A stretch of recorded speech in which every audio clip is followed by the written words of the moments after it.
سلام دوستان خوبم، امیدوارم جور صحتمند باشین هر کجای دنیا که هستین. امروز هم در قریه دریزایان قریه خودمون بعد از 4 یا حدوداً 5 سال بگیم همدم در اینجا سیلم متاسفانه که خشکه، یعنی که نه آبی وجود داره نه سرسبزی دیگه. شمارم دعوت نم به دیدن ویدیو تا آخر دیگه ببینیم که چقدر به آب هدف خشکه اینجا. خب فعلا تمام که تازه یعنی میدونم سر تپه رسیدم.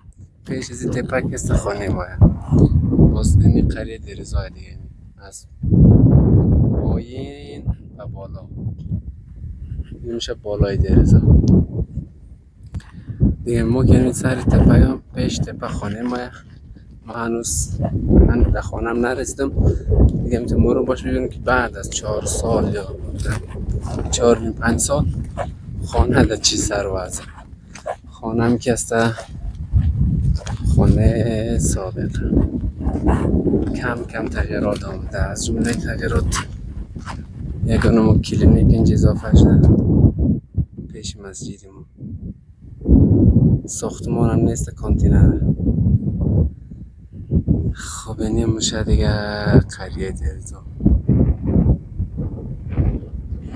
اینی هم خانه پدری که او شارنده و آریختش نرفته. باش برم ببینیم در پنجرهش چی رفته. فکر نکنم سالی مونده باشه.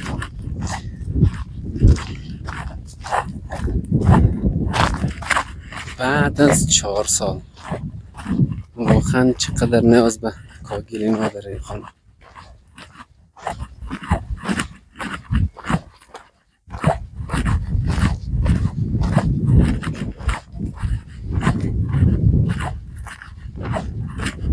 یک تا پلچگان جور کردن، فکر نکنم در اون در تصویرم مایه. یک تا پلچگان اونجا جور کردن مردم. یک علمی کلینیک اضافه شده خوشبختانه دیگه. وای وای وای وای وای چی جایی بشه اینجا، چی جاییه اینجا. کلن آبشار به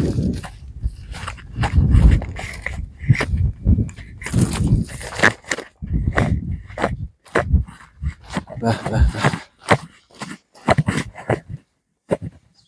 یعنی در کدام اینجا هم شیشه رو بیرم شکستاندن. دیوالم که آوش آرانده، درختم هم که خشک شده دست شانده خودم بود. اینجا هم یک سموچ بود به اصطلاح انبار.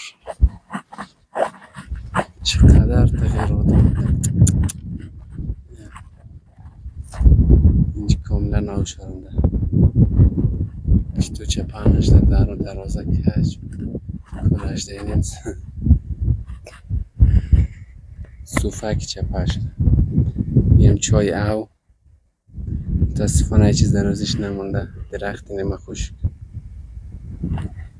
دیگه. چه عرض کنم خدا، چقدر آدم که نباشه سر ملک و زندگی خود چقدر تغییرات خود. وای وای چی وضعه اینجا.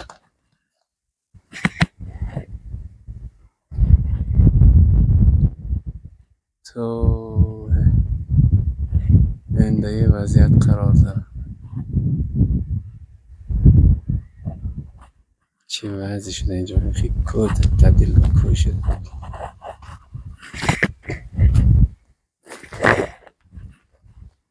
این دیگه خلاص است.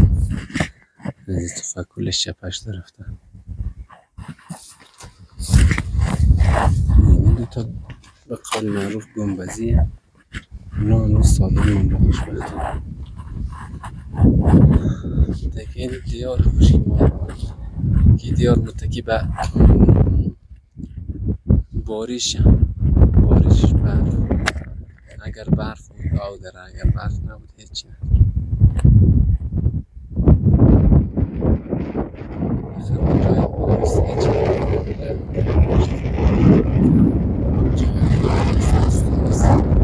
اونزو بالم کمی سرسبز هست فعلا.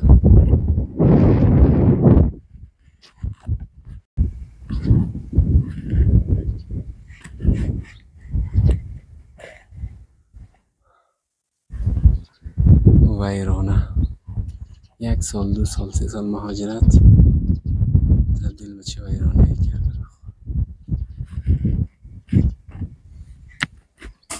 چقدر گربه جای گرفته. خب بینیم از دیار پدری و ملک پدری.